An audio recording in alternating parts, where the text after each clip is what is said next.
Who Watches the Rewatchers, a Buffy rewatch podcast.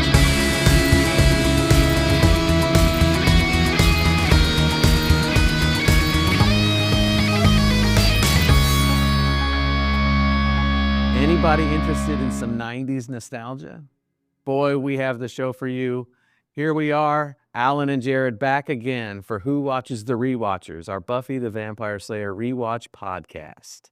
How you doing, Alan? I'm doing fantastic. How are you doing, Jarrod? Oh, man, doing really well. And I'm sorry, this is a little background for the audience, but we recorded an episode last week, and after the end of it, Alan let me know that I just completely skipped over one that we had watched and moved to the next one, and he was able to pull out all his knowledge from memory. So that was pretty impressive that you were able to do that. But we've had to now go back and do this episode. No shade to it. It's episode 4 of season 2, Inca Mummy Girl. Inca Mummy Girl. This one is, I've read people comment that they think that it's a little bit of a throwback to the Monster of the Week kind of thing from season 1. And I think that there is probably some truth to that, but there are Monster of the Week kinds of things all the way through Buffy.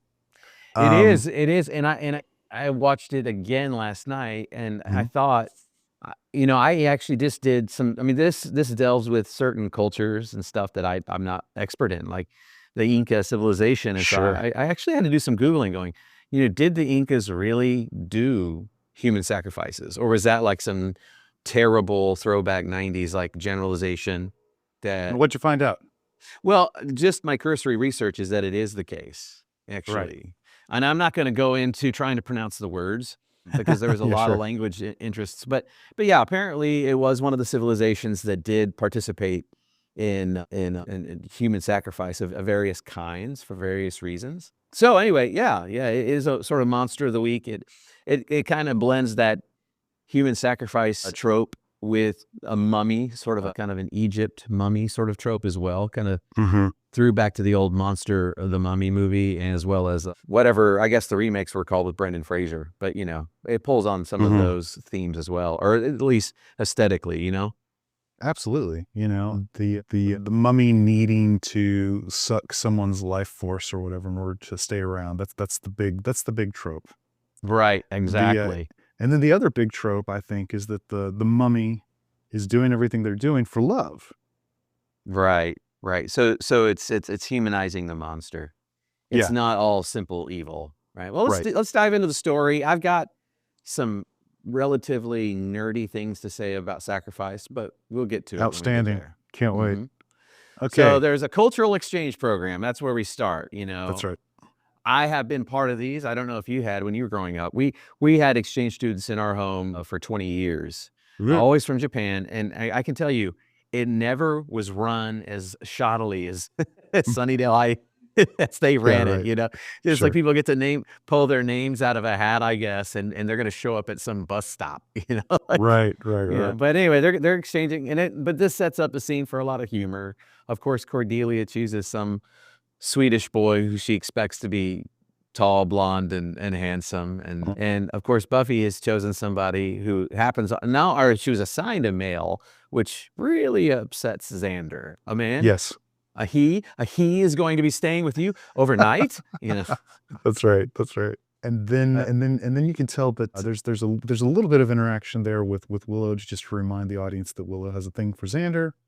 And then they have an encounter with like a school, I don't know, would you call him a bully? I'm not sure that's a fair way to put it.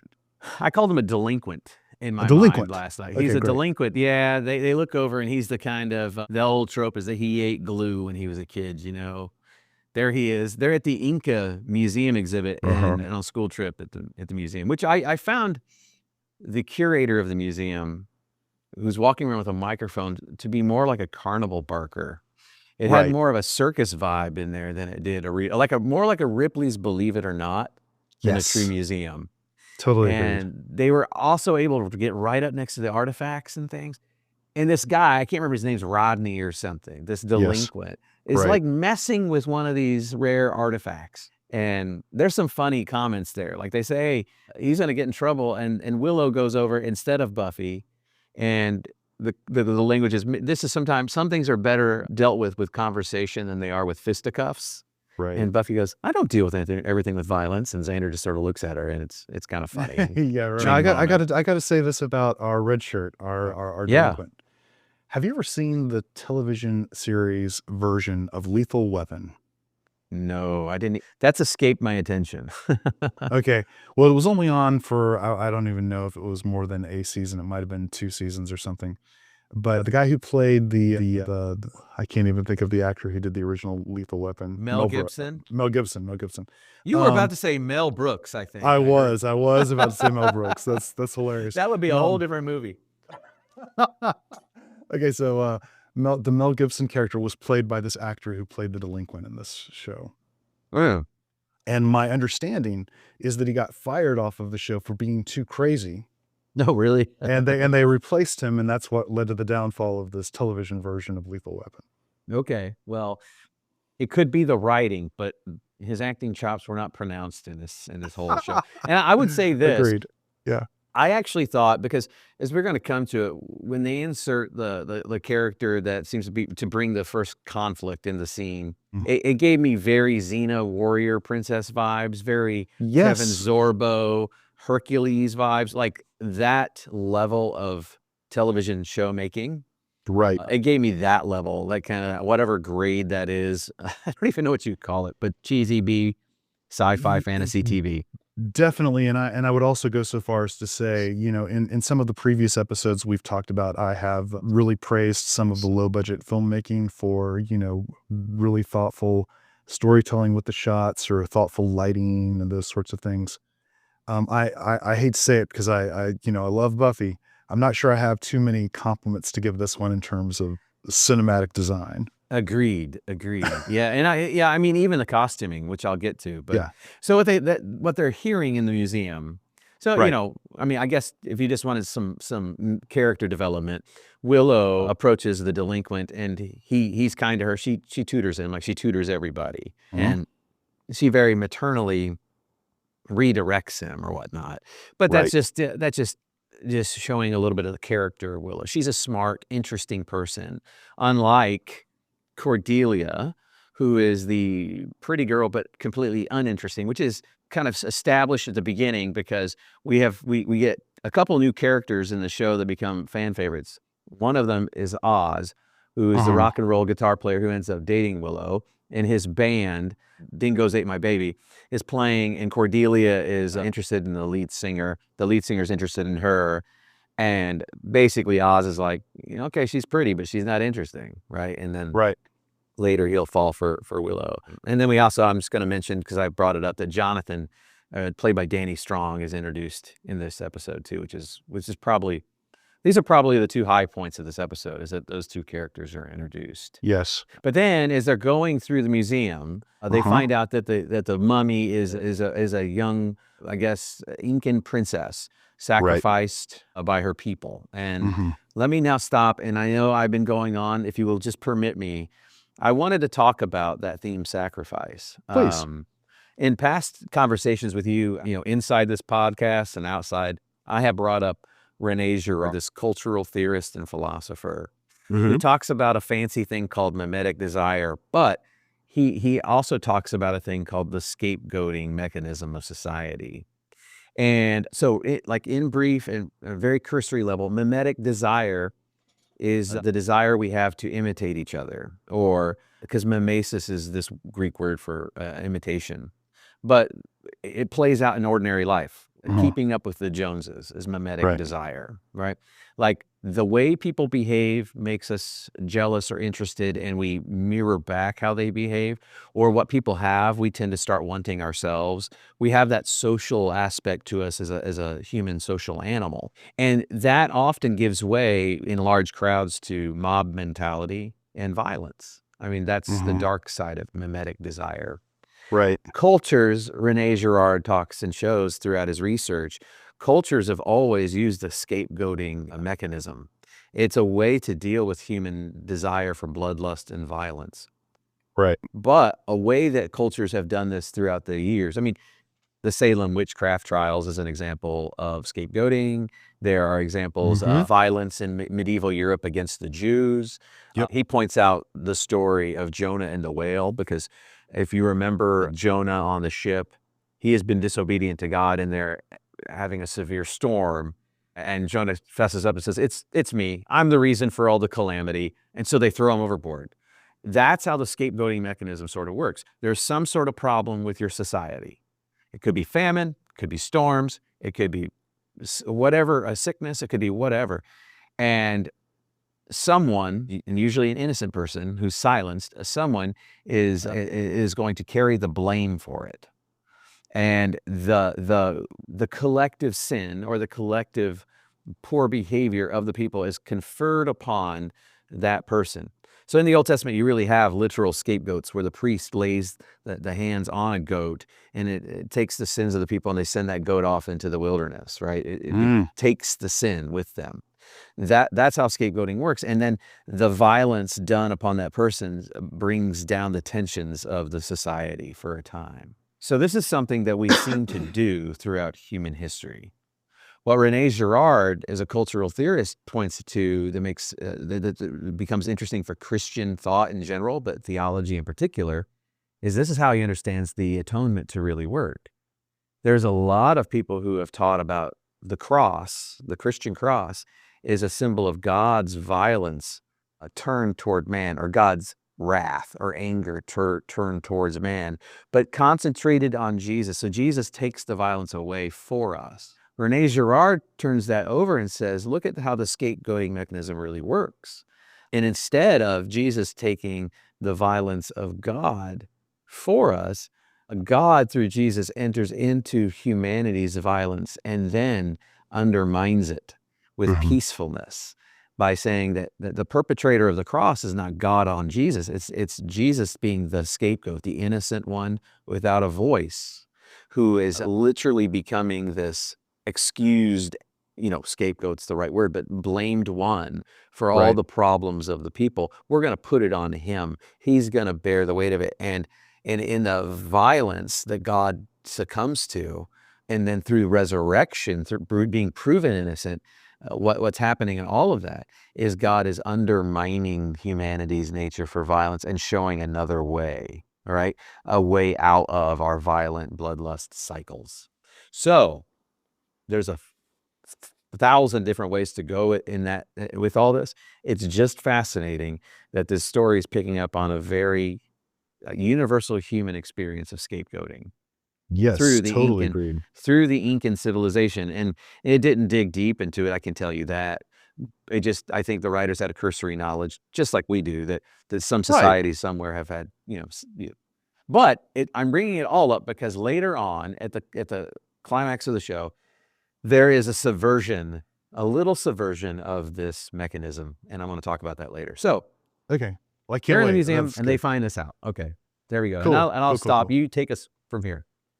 Okay, before I move forward, though, I do want to say one quick thing, which is that in my world, mimesis and diegesis is something that we talk about a lot because it's a storytelling concept, right? Mimesis is showing, diegesis is telling. All right, here we go. Absolutely, and that's all comes from the same, the same word. Same root. Yeah. Obviously, they have a depth of meaning. Yeah, absolutely.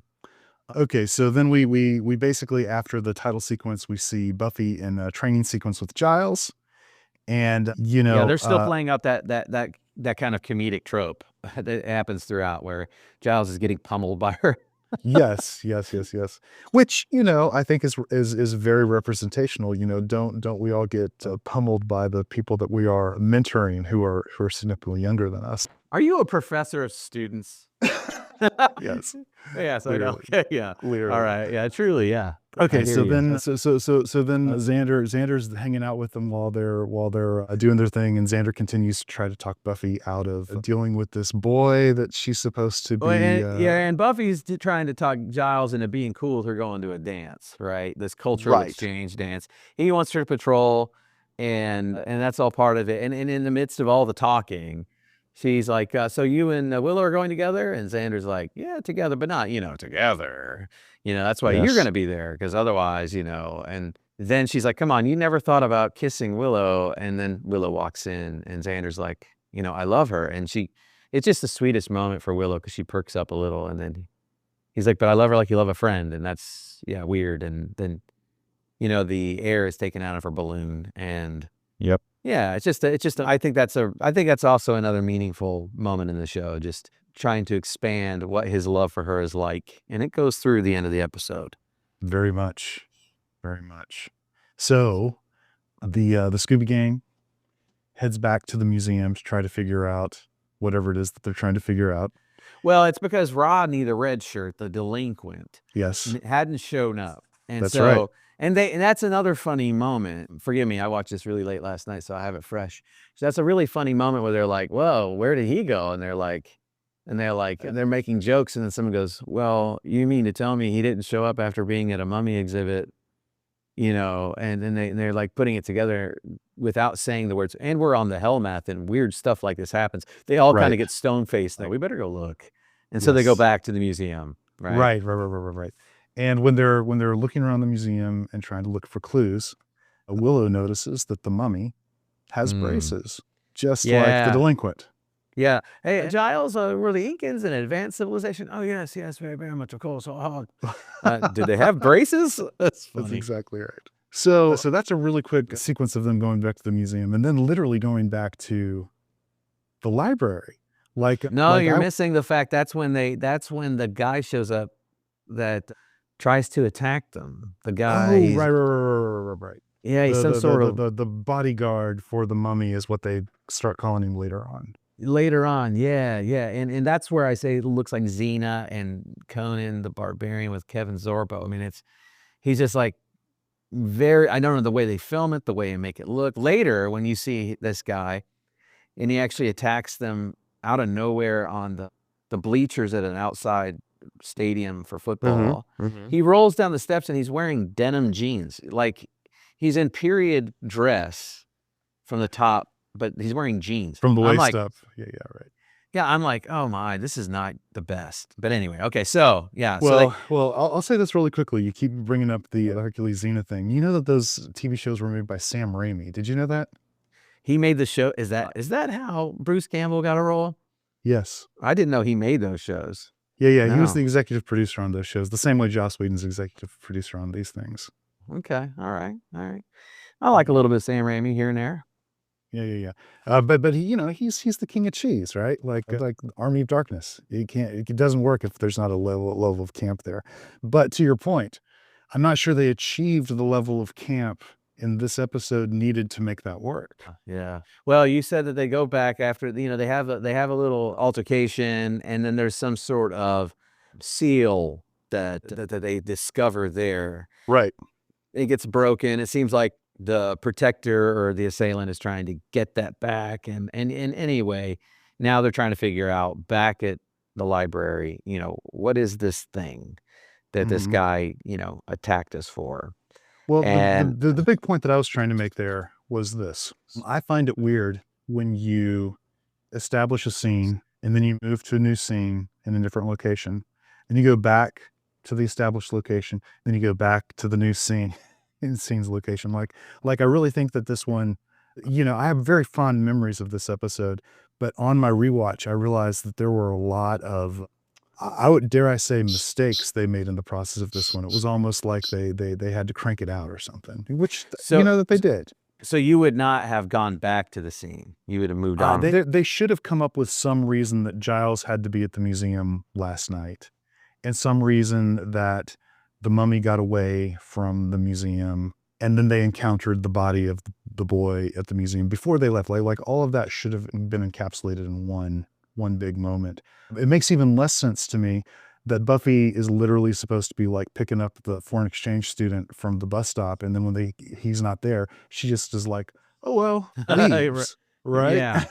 Yeah, very irresponsible, right? There's a whole lot of right here at the beginning of the episode. I think it cleans up after this, but right here at the beginning of the episode, it feels like there was a lot of poor planning on the part of the logistics of how all of this stuff needed to happen. Okay, that's a good insight. That's interesting. I was thinking, as you were talking, maybe it's because they lacked available sets, and so they had to make use of it again. but maybe that doesn't make sense either because No, they it should have just been twice as long of a scene, right? Like I get that they needed a strong opener to cut to the opening sequence, but that could have been as simple as, the mummy first, taking out the delinquent guy.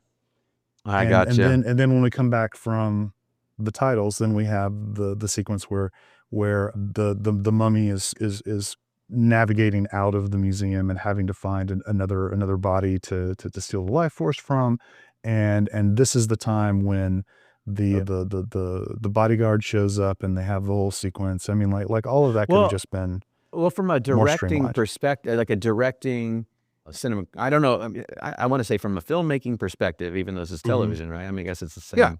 From a filmmaking perspective, I mean, maybe this is just an issue of editing then, right? Might be, really Yeah. might be. So, Okay. Well, that's interesting. It makes sense what you're saying because it is kind of frenetic. You just kind of go, you're bouncing like a ping pong ball. Yeah, and it just kind of seems to add steps and maybe even to dilute a little bit of what's happening. yeah, I agree. Okay, cool. So anyway, we get back to the library again, and we have this seal that they need to translate, and Giles is like, well, this is outside of my expertise. I don't know this language very well. And then Buffy's like, oh, I've got to go find my foreign exchange student, and maybe he can help us translate the seal. Pata, which is totally like, I'm so culturally insensitive, man. Like it was like, yeah, he's from some South American country. Like I think that's even a line somewhere in South America, and he's gonna be able to translate ancient Incan or whatever. Right. Something completely Ridiculous. crazy. Yeah. That's what's thrown out there, right? And it's this character that's a boy named Empata, and Xander's worried still. Yep. And That's exactly right. as he cut to the bus station where he is, he's a sweet looking guy wearing a nice shirt and some pants and looking around for someone to pick him up. I mean, there's no reason why Joyce shouldn't be picking him up. There's no reason why he should be going to the bus stop at all, but whatever. I guess the reason is just to make it a creepy place for him to lose his self. Yep. And while he's there, he hears his name whispered and he goes behind bus. It's like a truck stop, it feels like. Yes. And he's walking back there, and then the mummy, shriveled up, shriveled old mummy comes up and smooches him and sucks his life force. They shot it at the truck stop at the Circle K. Strange things are afoot. Strange things are afoot. Absolutely. And then, that's when Buffy's like, oh crap, I gotta go get Empata, and everyone goes to go pick up Empata.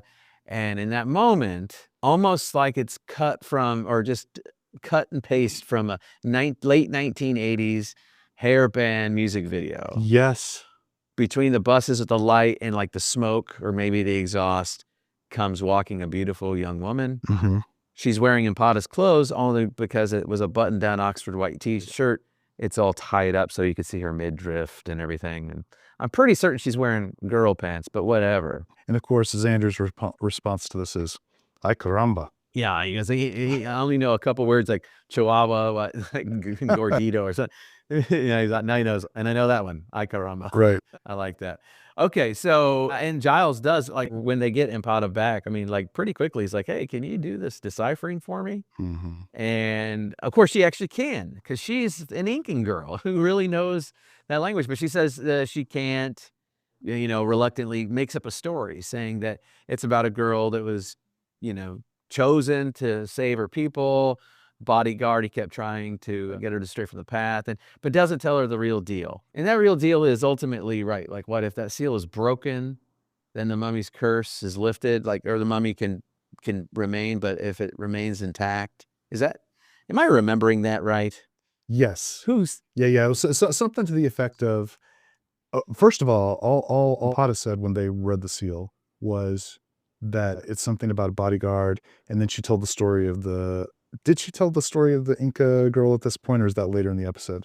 I don't recall. I think she did, yeah. She's talking about a girl that chosen to die to save her people. But she clearly is not filling in all the details, and it's much later in the episode when Giles really does the translation himself, and he realizes that the bodyguard is not there to protect the mummy from other people. It's to protect other people from the mummy. And that's what we don't know at this particular part of the episode. Right. That's the big the twist. But I will say that when I did my little brief Google search last night on Incan sacrifices, apparently the civilization was not like centralized. So this happened at many places, many temples, many like even high up places, like just in geography. Sure. And often young women and young people were chosen to do this. Sometimes even it was an honorific for your family. Sometimes parents would offer their children. Right. And this was to appease the gods. It was scapegoating. It was a deal with like a cultural, environmental issue, whatever. But it said one way they might die is by being strangled to death. Another one was by being beaten over the head, I think. And another one was being buried alive after you've been basically knocked out. But none of the ways seemed all that appealing. I mean, I don't mean that in a humorous way. I mean, like a sarcastic way. Like, no, I mean, they all seem like pretty scary and harmful. There's other ways of going that might be a bit easier. Yeah. And it was like, whoa, okay. I mean, and so the way Impata talks, though, she talks like a 20th and 21st century person, full with the concept of autonomy, individuality, and authenticity. However, she's a whatever century Incan who would have actually seen this, I believe. As afraid as you may be to die, but they would have seen this as a gift of service, and then you would have in the afterlife been in service of the deities. So it was seen differently. Anyway, but of course, she is a 21st or 20th century teenager at this point, and that's how they present her. And I think they try to put a Band-Aid on exactly what you're talking about by saying that she was conscious in all of these museum exhibits and had been listening to people for all of this time. Oh yeah, that's right. You're right. Because that's right. I mean, I don't think that that's an effective way to pull it off, because how many of us are demonstrating the full capacity of our culture while we're looking at ancient artifacts in a museum? I think most of us are sort of walking around fairly quiet, maybe having some really, really minor conversations. Yeah, right. We're talking about the artifacts themselves, But regardless, I think that's how they were trying to play it. And I think the reason they were trying to play it that way is because I think that the writers in this particular episode, you've already hinted at it a little bit, were really trying to start playing with this idea of the reverse of Buffy. Who's the chosen one on the other side of the situation Buffy's in, Yeah, and that was a cool scene in her room with Impata. Yeah. Where they highlight that, right? Yeah. They both have boxes, or they both have compartments where there's hidden treasure or hidden things that hide their identity. Impata has her crate, which has the body of Impata in it, actually. And Buffy goes, "Oh, I'll unpack for you." And she goes, "Oh, no." And she, locks up the box. And then Impata is like looking around her room for something. She pulls open a drawer, and that's where her Slayer stuff is. Right. And so, yeah, you have these two like supernatural beings essentially hiding their identity in plain sight. Right. Yeah, I think you're right. I thought that was an interesting, I don't know, counterbalancing or whatever you want to call it, but maybe a doppelganger of sorts. I mean, I think that they're constantly trying to find that in Buffy. I know that Cordelia was initially meant to be a reverse of Buffy if Buffy hadn't become the Slayer, Right. Yeah. And they actually often play the vampires themselves as opposites of Buffy. But in this particular case, I think they were trying to drive that home with the idea that Buffy could have everything that Impata wants. Right. But Buffy doesn't want it, and I think that's I don't know that they drove that home as well as they could have for this episode, but I think that it was definitely in the subtext. Yes, I think that's astute of you that Impata wants everything that Buffy doesn't want, but Buffy has. Right. And there is that happens in other points in the show. I think that's a pretty good. I think it's a pretty good emotional note to be playing on. Oh, and I was going to say, and then the next scene, I think they do the same thing with what you were talking about a moment ago with Oz and the lead singer. So the lead singer is actually, I'm messing this up just a little bit. The lead singer and Cordelia have a moment in the next scene. and Cordelia's Swedish wannabe boy toy is there. Yeah. And she's basically like barking orders at him. And she says something about they don't even speak American, and which I thought was hilarious for all the reasons it's supposed to be hilarious. She kept saying drink puncho, like putting vowels at the end of words like Americans would do if they were being dismissive of Spanish. Yes. But to a Swedish guy who understands everything she's saying but is quiet and walks around. Yes. Yeah, that was humorous. But they're also getting ready for that. Before that, between the bedroom and going to the bronze where their dance is, they're getting ready for the dance, and Buffy gives an excuse for not wanting to go because she's going to go do whatever with Giles. Right. And that's where, Xander shows up looking like his best Clint Eastwood, and Pata comes down, and Joyce is like, "Oh, I wish you could get my daughter to go." I mean, it's just the most milquetoasty parenting, which I saw a lot of in 1990s television. I remember watching Beverly Hills 90210 with my parents, and my parents would always just laugh and cringe and just roast it. Yes. Because, the kids would come home like drunk and high, and then the dad would be like, "Well, son, I love you, but you can't do that anymore." And my mom and dad are like, "Yeah, right. That ever happens to you, you're going to get it." Like, Yeah, right. It's the most lenient, Dawson's Creeking vibe going on, with the parents. Just totally milquetoast. So, but at any rate, then they show up to the dance. Willow is dressed up in a very culturally inappropriate Inuit costume, which everyone calls Eskimo at the time. Right. And because they're all supposed to be in cultural outfits, which is just funny. And they made jokes out of it. There's a moment where somebody asks, I think Xander asks Willow something, and she shrugs and he goes, "What's that?" She goes, "I shrugged. I don't know." And he goes, and he's so upset because he can't find Impata, and he's desperate. He basically says, "When you're like that, you should just tell me what you're doing, blah, blah, blah, or whatever." And she goes, "Sigh." But there's all this lovey-doveyness with Impata and Xander, right? Yes. He's actually scoring the hot babe. Yes, and they did a handful of little bits in order to make sure that it was clear that they had a connection. They did the Twinkie scene, so on and so forth. And so yeah, you're exactly right. And at this dance, Xander and Impata seem like they have a moment, and then Impata runs away because she's kissed him, and she feels that she's about to suck his life force out or whatever it is that she does. Right, and it does, and it really knocks him on his butt. I mean, he's not sure what's going on. Meanwhile, she tries to find some other victim that she can drain the life so she can stay. And she really wants to be with Xander. She wants to be a teenage girl in love. That's when she chooses Danny Strong's character, Jonathan, who becomes a character throughout the whole series. Right. Who's this kind of nerdy, small, diminutive person. And he ends up being saved before his life force is sucked out. But it is great that they introduce him. That is right. That is right. Well, okay, so there's a moment here that I heard in a commentary from Whedon that I should bring up. It is that from the stage, Oz, who we've been introduced to earlier in the episode, is playing, and he says, the lead singer, "Who's that girl?" And the lead singer starts saying, "Oh, she, I think she's one of the foreign exchange students or whatever." And it says, no. The girl in the Eskimo costume or whatever, and it's Willow, And what Whedon says about this scene is the point of it was that he wanted to establish that Oz is so cool.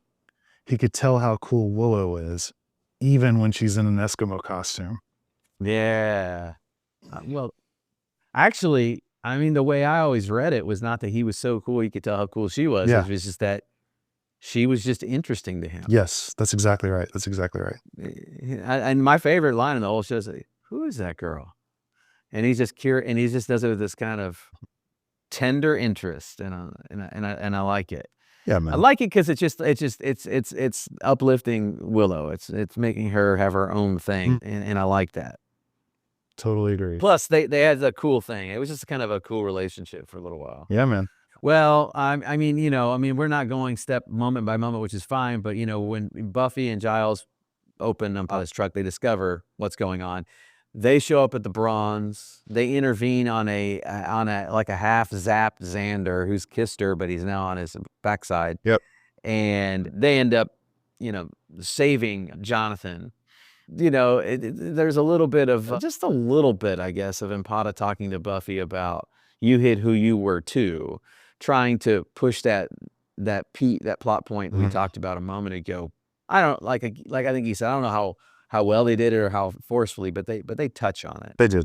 And then along the way, they, of course, they set things back in order. I don't know if you have more to say. I mean, they break the seal. I mean, it's pretty tropey, right? Yeah, it's a pretty straightforward episode. You pretty much see everything coming.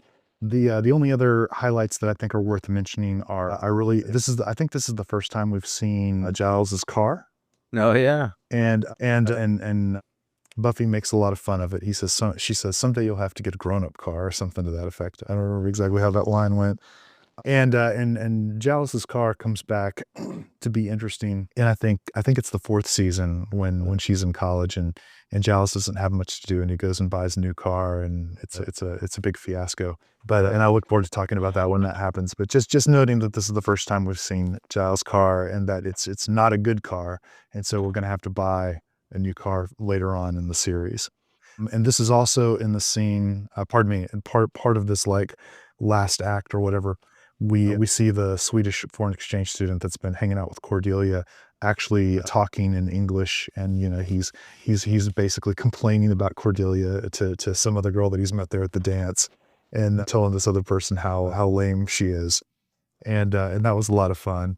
That Cordelia is seen as annoying by all cultures. It's actually Cordelia's friend. I mean, it's the friend that Right. she's been complaining and that girl's into him.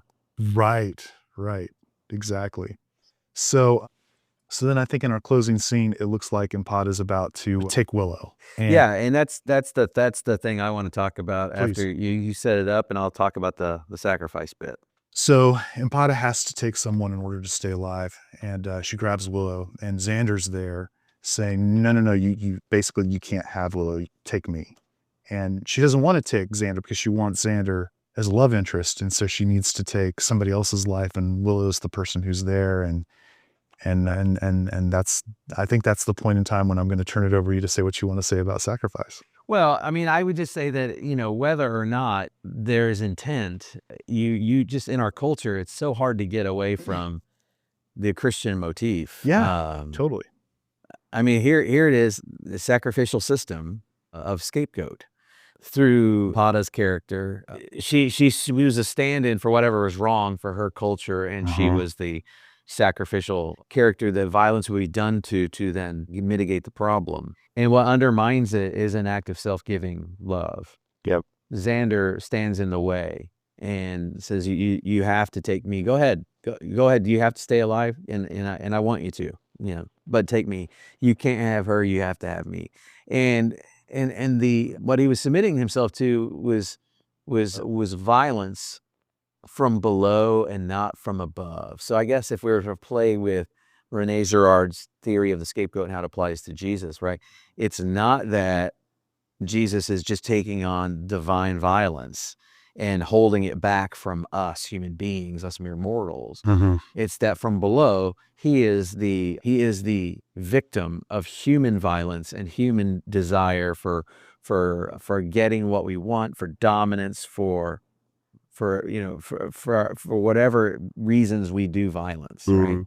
He's the victim of that, and so being innocent turns it on its head, revealing it for the weakness that it really is, and shows another way. Now, it's not full-throated that way, but there is no divine here, and there is no wrong person except for the misguided deeds of this Inca princess, who's now called Impada. Xander, however, very innocently steps in to take the place. So sacrificially offers himself, which is the stance of Jesus. And so that theme comes out pretty fully here, and it is, regardless of whether or not, or without regard to the fact. Let me put it this way: he, in fact, does not have romantic feelings for Willow. It's unrequited love on her part at this point, but he loves her, right? And his love makes him stand in the way. And I just thought that was a nice attempt to subvert the scapegoating mechanism. And totally agree. It's pretty meaningful.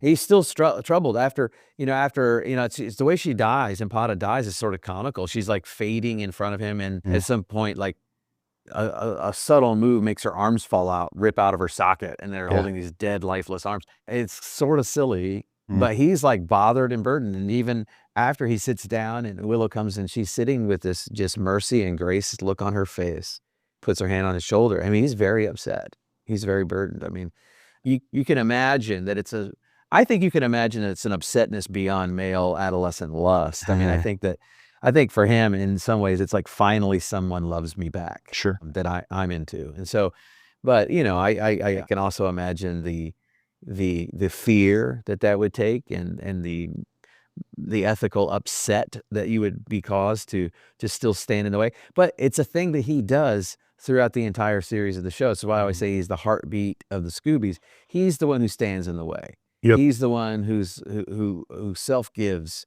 I mean, Buffy self-gives in a Christ-like way later as well, but like he's the one who self-gives in a way that becomes the glue for their community. So anyway, there's just some thoughts about all that. Yeah. I think that's fantastic. And the only point that I wanted to make on top of what you just said is that in the comical dismembering of the mummy, to your point, that was a very Xena Warrior Princess kind of scene. Yep.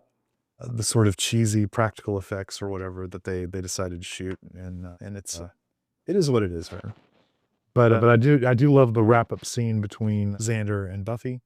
And there's a lot of, to your point, a lot of sweetness there as Xander's trying to like unravel all of what he's experienced. I started off our episode today saying, hey, if you like 90s nostalgia, maybe you'll like this. And it's true. You know, I think about when I watch these and talk about them with you, I think about what we're doing is we're reaching back to something that meant something to us when we were a certain age. And and it really makes me think of just popping some Jiffy Pop, getting some movie candy out and curling up and watching some, like, you know, slightly horror, slightly sci-fi, slightly fantasy, you know, a serial show that's it touches nostalgia and it touches those places in me and stuff. But boy, I know how to nerd it up by bringing in Renee Girard and scapegoating and all kinds of that stuff. So maybe this has got a small niche audience, Alan. Maybe if you like Jiffy Pop, horror, and then you're also interested in maybe if you like to read the encyclopedia when you were a kid, maybe you would like this show. I don't know, but there we are. You know, are you a member of any of the Buffy the Vampire Slayer groups on Facebook? No. I'm only the member of a very few clubs, I guess, on that platform. I just can't keep up with it. No, why are you? I bet you are. I am, but I don't comment a whole lot because what's the right way to say this? I have the impression for a lot of clubs on Facebook, this isn't just for Buffy, but for like a lot of like the comic book artist fan groups and stuff like that I frequent.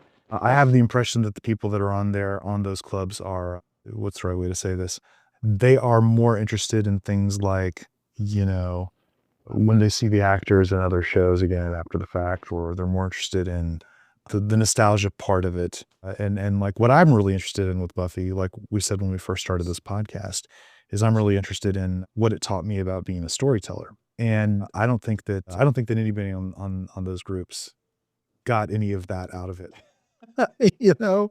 So I pretty much just sort of watched them to see what people are talking about, you know, and that's how I found out about different things that are going on. Like I mentioned to you recently that Sarah Michelle Gellar was in a werewolf TV series for a little bit on Paramount Plus, and it was just a Paramount Plus thing. Like it never aired on like a regular television channel. I wouldn't have known about that if I hadn't been for one of those Buffy groups. And similarly, do you know about Slayers, the audiobook that was written by the girl who plays Tara later? No, I do not.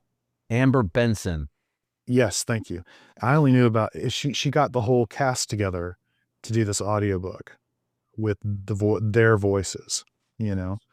And I only knew about that because of one of these groups, you know. Oh wow. So as that stuff comes up, I'll try to mention it. But I think the reason that I was telling you I was bringing them up in this specific context is because the Inca Mummy Girl episode gets brought up in the Facebook group a lot. I don't know what it is about this particular episode, because as we've just talked about, it's pretty cheesy, and it's not one of the better ones in terms of the skill set it took to make it, you know, and that sort of thing. And there's some really, really clunky storytelling, in my opinion, at the beginning of it. But But there's something about this one that I think people remember. And in fact, this episode gets referenced later in the series a couple of times. Okay, well, I'm not sure what the other Slayerettes and Scoobies love about it, but, you know, it has its charms. It does. And, you know, yeah. Well, I have nothing more, Alan. Cool. Do you have anything else? Nope. I'm done talking about this one today. Chronologically, the next one people will hear was the one we recorded last time, because I'm going to leave them in episode order.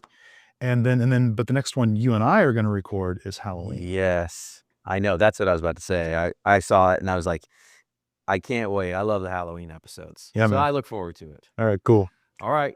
Well, listen, everybody out there, if you're listening to us, we appreciate you. God bless. Take care.